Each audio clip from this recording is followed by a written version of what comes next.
नमस्कार दोस्तों, आवाज एक किताब में आपका स्वागत है। इतिहास में कई ऐसे युद्ध हुए जिन्होंने सीमाओं को बदला। कई ऐसे ग्रंथ लिखे गए जिन्होंने धर्म और कर्म के नियम सिखाए। लेकिन आज हम जिस ग्रंथ की बात करने जा रहे हैं वो न तो किसी नियम की बात करता है और न ही किसी कर्मकांड की। ये सीधे प्रहार करता है मनुष्य के भ्रम पर, उसके अहंकार पर और उसके दुखों पर। इसका नाम है अष्टावक्र गीता।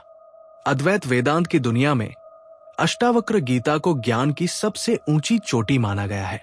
स्वामी विवेकानंद से लेकर भगवान रमन महर्षि तक हर उस व्यक्ति ने इस ग्रंथ को अद्भुत माना जिसने सत्य की खोज की है। इसकी शुरुआत एक बहुत ही अनोखी घटना से होती है। मिथिला के राजा जनक, जो स्वयं एक महान ज्ञानी थे, एक दिन एक गहरे सपने से जागते हैं। सपने में वे एक भिखारी थे जो भूख से तड़प रहा था। जब उनकी आंख खुली तो उन्होंने देखा कि वे एक भव्य महल में हैं, रेशमी वस्त्र पहने हैं और नौकर चाकर सेवा में लगे हैं।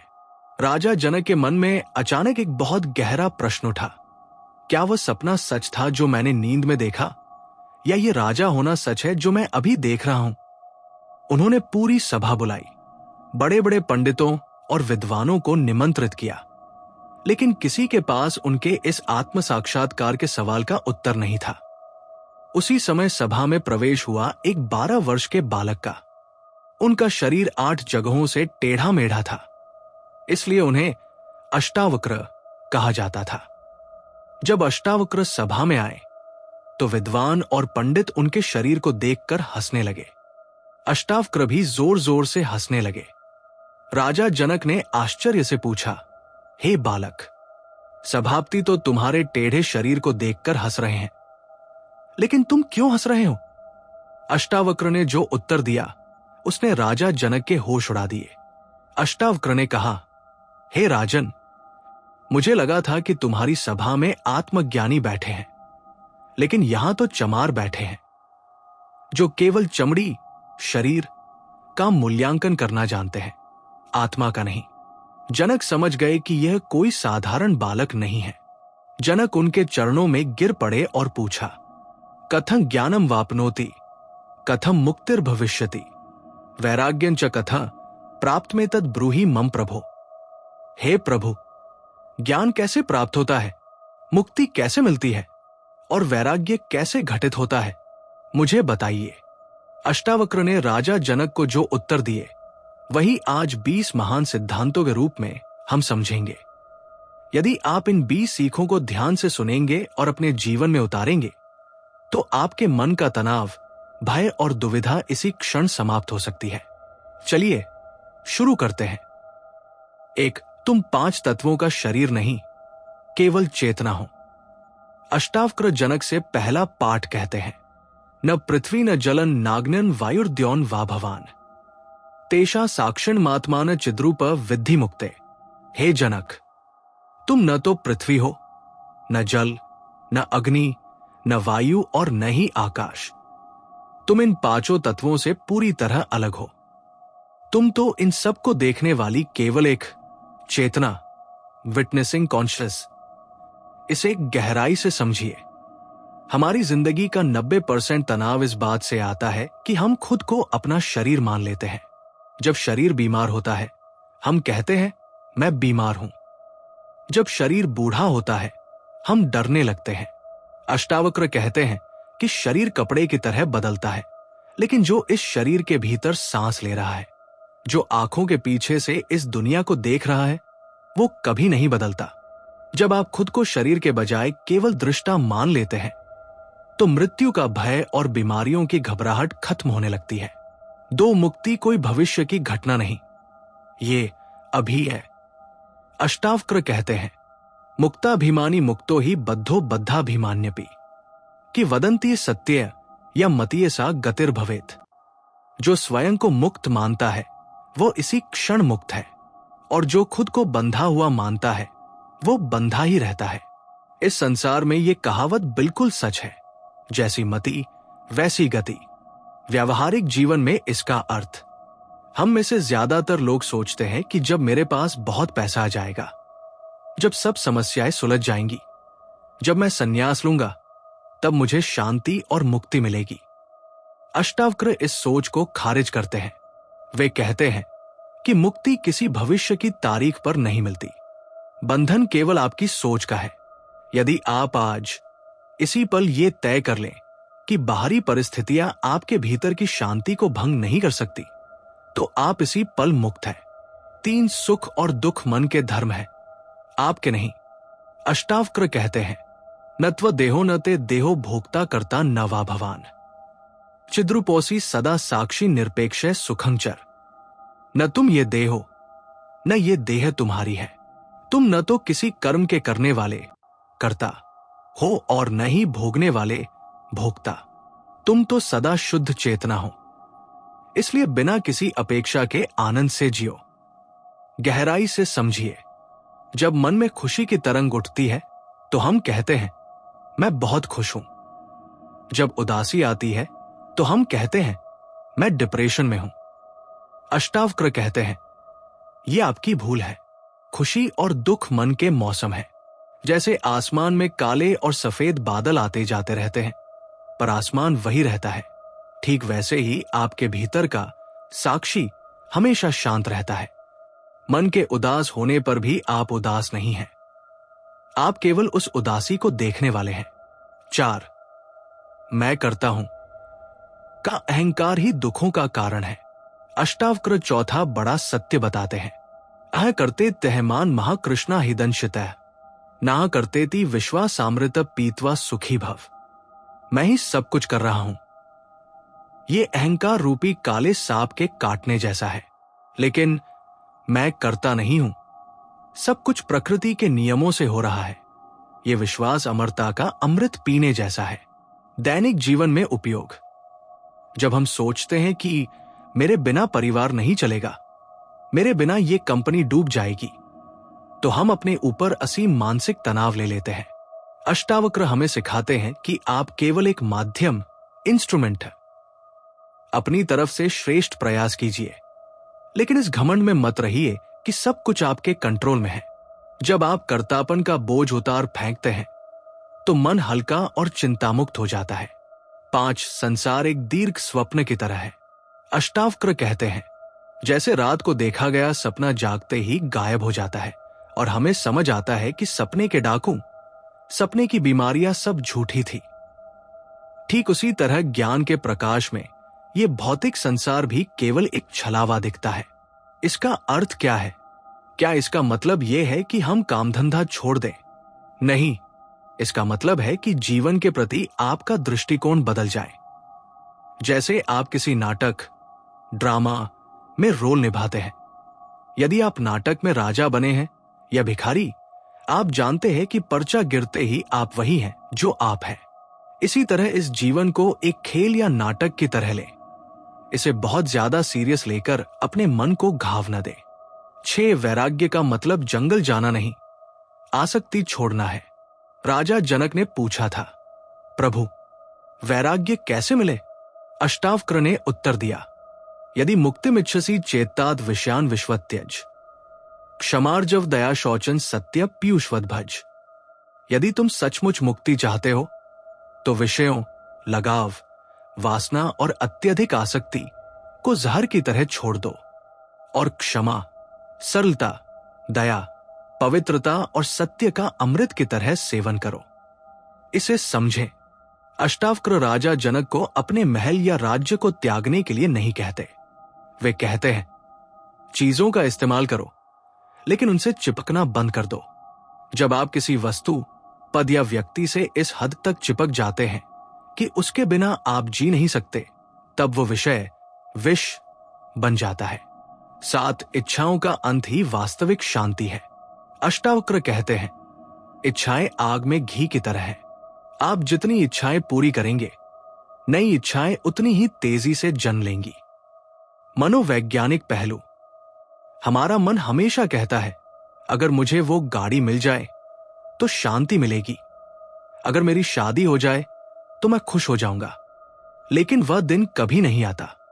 अष्टावक्र कहते हैं कि सुख बाहर की चीजों को हासिल करने में नहीं, बल्कि मन के भीतर इच्छाओं के शांत हो जाने में है। जब मांगने की प्रवृत्ति समाप्त होती है तब सम्राट वाले सुख का एहसास होता है। 8 पाप और पुण्य का भ्रम। आपकी आत्मा नित्य शुद्ध है। अष्टावक्र का ये नियम बहुत ही क्रांतिकारी है। वे कहते हैं, धर्म, अधर्म, सुख, दुख, ये सब मन के विचार हैं। तुम न कभी पापी थे, न कभी पुण्य आत्मा थे। तुम तो इन सबसे परे नित्य शुद्ध, बुद्ध और मुक्त हो। जीवन में इसका प्रभाव। कई लोग अपनी पुरानी गलतियों और गिल्ट, अपराध बोध में पूरी जिंदगी घुट-घुट कर जीते रहते हैं। अष्टावक्र कहते हैं कि भूतकाल में जो हुआ वो आपके मन और शरीर के स्तर पर हुआ। आपकी मूल आत्मा सदा निष्पाप है। अपनी सच्ची प्रकृति को पहचानिए और आत्मग्लानि के अंधकार से बाहर निकलिए। 9 समता भाव। निंदा और स्तुति में एक समान रहना। अष्टावक्र कहते हैं, जो व्यक्ति अपनी तारीफ सुनकर फूलकर कुप्पा नहीं होता और अपनी बुराई सुनकर डिप्रेशन में नहीं जाता, वही वास्तव में ज्ञानी है। आज के समय में प्रासंगिकता। आज सोशल मीडिया के दौर में लोग एक नेगेटिव कमेंट से परेशान हो जाते हैं और कुछ लाइक्स मिलने पर अहंकार से भर जाते हैं। हमारी खुशी दूसरों के विचारों पर निर्भर हो गई है। अष्टावक्र की ये सीख हमें अपने भीतर सेंटर, केंद्रित होना सिखाती है। जब आप जानते हैं कि आप कौन हैं, तो दुनिया की तारीफ या निंदा आपका कुछ नहीं बिगाड़ सकती। 10 शांत होने के लिए कुछ करना नहीं, केवल ठहरना है। अष्टावक्र कहते हैं, लोग शांति पाने के लिए जप करते हैं, कठिन तपस्या करते हैं, यहां वहां भागते हैं, लेकिन शांति कुछ नया पाने में नहीं, बल्कि सब कुछ रोककर शांत बैठने में है। अनुभव कीजिए, जैसे जब पानी गंदा और उथल पुथल होता है तो उसमें मिट्टी जमने देने के लिए पानी को हिलाना बंद करना पड़ता है। उसमें हाथ चलाने से मिट्टी साफ नहीं होती। उसी तरह मन को शांत करने के लिए विचारों से लड़ना बंद कर दीजिए। शांत होकर बैठ जाइए और केवल अपनी चेतना को महसूस कीजिए। 11 विचार ही बंधन है, निर्विचार अवस्था ही स्वतंत्रता है। अष्टावक्र के अनुसार जब तक मन में संकल्प और विकल्प उठ रहे हैं, तब तक चंचलता बनी रहेगी। ओवर थिंकिंग से कैसे बचें? जब भी मन में विचारों का बवंडर उठे तो खुद से पूछिए, इन विचारों को कौन देख रहा है? जैसे ही आप देखने वाले पर ध्यान लाते हैं, विचारों की गति धीमी होने लगती है। यही साक्षी भाव जो आपको हर मानसिक तनाव से तुरंत बाहर निकाल सकता है। 12 संपूर्ण ब्रह्मांड तुम्हारे भीतर ही समाया हुआ है। अष्टावक्र कहते हैं, अहो नमः मह्य यस्य में नास्ति किंचन अथवा यस्य में सर्व यद्वामनस गोचर। आश्चर्य है, मैं अपने स्वयं के स्वरूप को प्रणाम करता हूं। मेरा कुछ भी नहीं है अथवा सब कुछ मेरा ही है, जो वाणी और मन के द्वारा जाना जाता है। विस्तार से समझिए, हम खुद को इस विशाल ब्रह्मांड में एक छोटा सा असहाय जीव मानते हैं, लेकिन अष्टावक्र कहते हैं कि यह ब्रह्मांड आपकी चेतना के भीतर पैदा होता है। जैसे जब आप सोते हैं तो पूरा सपना आपके दिमाग के अंदर बनता है, ठीक वैसे ही ये पूरी दुनिया आपकी चेतना में ही दिखाई दे रही है। आप छोटे नहीं हैं, आप अनन्य हैं।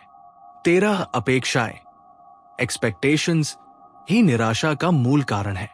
अष्टावक्र कहते हैं, जब आप किसी व्यक्ति या परिस्थिति से ये उम्मीद लगा लेते हैं कि वो आपकी इच्छा के अनुसार काम करे, तो दुख निश्चित है। व्यवहारिक नियम। दुनिया में कोई भी व्यक्ति आपको खुश करने के लिए नहीं जी रहा है। जब आप स्वीकार कर लेते हैं कि परिस्थितियां बदलेंगी, लोग बदलेंगे, तो आपका मन अपेक्षाओं के टूटने के दर्द से बच जाता है। बिना किसी शर्त के जीवन को बहने दें। 14 द्वंद्वों, ड्युअलिटीज से मुक्ति ही सच्चा सुख है। संसार द्वंद्वों का जोड़ा है। जहां लाभ है वहां हानि होगी, जहां मान है वहां अपमान होगा, जहां सुख है वहां दुख आएगा। अष्टावक्र सिखाते हैं कि जो इन जोड़ों, ओपोजिट्स से ऊपर उठ जाता है और समझता है कि ये एक ही सिक्के के 2 पहलू हैं, वो कभी विचलित नहीं होता। जीवन में उथल पुथल आए तो समझिए कि ये प्रकृति का चक्र है और शांत बने रहिए। 15 सत्य अत्यंत सरल है, अज्ञानता जटिल है।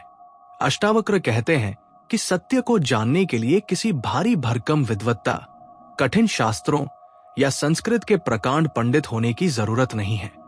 सत्य इतना सरल है कि ये हर समय आपके सामने है। अज्ञानता बहुत जटिल होती है, वो 1000 तरह के तर्क गढ़ती है, लेकिन सत्य सरल है। आप है, आप चेतन है और आप मुक्त है। बस इस सरलता को स्वीकार करने की देर है। 16 जो परिवर्तनशील है वो सत्य नहीं हो सकता। अष्टावक्र सत्य की परिभाषा देते हैं। जो हर समय, हर परिस्थिति में एक जैसा रहे, वही सत्य है। आपका बचपन बीत गया, आपकी जवानी बीत जाएगी, आपका बुढ़ापा भी निकल जाएगा। आपके विचार हर सेकंड बदलते हैं, आपकी भावनाएं रोज बदलती हैं। इसलिए ये सब सत्य नहीं है। जो बचपन में भी वही था, आज भी वही है और मृत्यु के समय भी वही रहेगा। वो आपकी उपस्थिति, सेल्फ अवेयरनेस ही सत्य है। 17 क्षमा और करुणा ज्ञान का स्वाभाविक फल है। जब व्यक्ति को यह एहसास होता है कि सभी जीवों में वही एक चेतना बह रही है जो उसके भीतर है, तो उसके मन से नफरत, ईर्ष्या और बदला लेने की भावना अपने आप गिर जाती है। अष्टावक्र के अनुसार ज्ञानी व्यक्ति को क्षमा करनी नहीं पड़ती। क्षमा उसका स्वभाव बन जाती है, क्योंकि वह समझता है कि भूल करने वाला व्यक्ति अज्ञानता के वश में होकर ऐसा कर रहा है। 18 शरीर का मोह ही सारे भयों की जननी है। हमें किस बात का डर लगता है? खो जाने का, बीमार होने का या मर जाने का?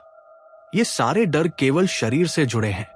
अष्टावक्र कहते हैं, जैसे कोई व्यक्ति अपने पुराने कपड़े बदलकर नए कपड़े पहन लेता है, वैसे ही आत्मा शरीर बदलती है। जब आप अपनी पहचान इस नश्वर शरीर से हटाकर अजर अमर आत्मा से जोड़ लेते हैं, तो दुनिया का कोई भी भय आपको डरा नहीं सकता। 19 वर्तमान क्षण, प्रेजेंट मोमेंट ही एकमात्र वास्तविकता है। अष्टावक्र के दर्शन का एक बहुत व्यावहारिक निष्कर्ष ये है कि न तो बीता हुआ कल अस्तित्व में है और न ही आने वाला कल। सारा जीवन इसी अभी और इसी पल, नाउ में घटित हो रहा है। जब आप अपनी पूरी उपस्थिति इस वर्तमान क्षण में ले आते हैं, तो मन की सारी चिंताएं जो भविष्य के डर से पैदा होती हैं, वे ताश के पत्तों की तरह ढह जाती हैं। 20 आप पहले से ही सिद्ध हैं, कुछ बनना नहीं है। अष्टावक्र गीता की सबसे बड़ी और अंतिम सीख। आमतौर पर हर धर्म या दर्शन कहता है, ऐसा बनो, वैसा सुधार करो, कठिन परिश्रम करो, तब परमात्मा मिलेगा।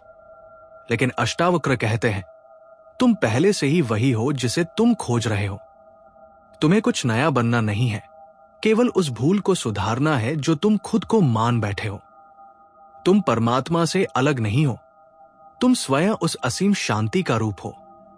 शांत हो जाओ और अपने असली स्वरूप को पहचानो। दोस्तों, राजा जनक ने जब अष्टावक्र के इन 20 उपदेशों को सुना, तो उन्हें किसी मंदिर जाने या वर्षों तक तपस्या करने की जरूरत नहीं पड़ी। वे उसी क्षण अपनी गद्दी पर बैठे बैठे जीवन मुक्त हो गए, यानी संसार में रहते हुए भी पूरी तरह से स्वतंत्र। अष्टावक्र गीता हमें कोई नियम नहीं सिखाती, ये हमें हमारी असली पहचान याद दिलाती है। आज की इस भागदौड़ भरी जिंदगी में, जहां तनाव, चिंता और ओवर थिंकिंग ने मनुष्य को घेर रखा है, अष्टावक्र गीता का ये संदेश एक ठंडी हवा के झोंके की तरह है। जब भी आपका मन उदास हो, जब भी आपको लगे कि परिस्थितियां आपके नियंत्रण से बाहर हो रही है, तो इस वीडियो को दोबारा सुनिए और खुद को याद दिलाइए, मैं ये परिस्थितियां नहीं हूं, मैं ये मन नहीं हूं, मैं तो इन सबको देखने वाली शुद्ध और शांत चेतना हूं। इन 20 सीखों में से किस सीख ने आपके दृष्टिकोण को सबसे ज्यादा प्रभावित किया? अपनी राय नीचे कमेंट करके जरूर साझा करें। भारतीय ज्ञान, उपनिषदों और प्राचीन जीवन दर्शन की इस यात्रा में हमारे साथ बने रहने के लिए अपने चैनल आवाज़-ए-किताब को अभी सब्सक्राइब करें, बेल आइकन दबाएं और इस ज्ञानवर्धक वीडियो को अपने परिवार और दोस्तों के साथ शेयर जरूर करें। मिलते हैं अगले वीडियो में भारतीय दर्शन के एक नए और अद्भुत अध्याय के साथ। तब तक के लिए शांत रहिए, साक्षी भाव में रहिए। धन्यवाद। जय हिंद।